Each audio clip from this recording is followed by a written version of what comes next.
project where you want students to revise their work. So if you're asking students to revise their work and struggling to figure out what those changes were, I have a perfect tool for you embedded within Google Docs. So if I go up to Tools here, I'm going to go down to Compare Documents. And when I press this button, I can go to Google Drive and I can select a particular document that I want to compare. This is also another really great thing to do with research. If you're reading articles posted by two different opinions on opposing viewpoints, you can actually use this too to feel and to figure out what the differences are. But I love using it with students as I'm asking them to revise their paper.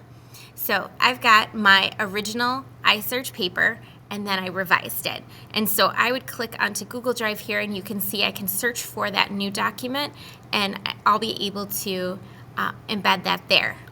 Then it's going to take about 30 seconds or faster, and then it's going to say the comparison is ready.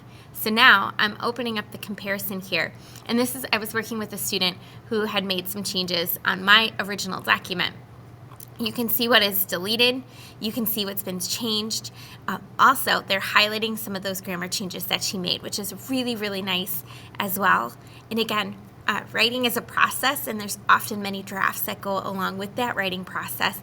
And so Google makes it really easy for you to be able to note those changes, look at some of those differences. You can see my comments are still embedded in that document that I had originally shared with my student.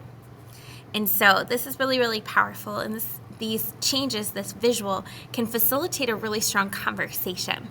From here, if you're doing a writing and a drafting process, I would use Screencastify or some sort of video processing to be able to talk through the changes that I see with that student and give them even more feedback as they're continuing to work on their draft.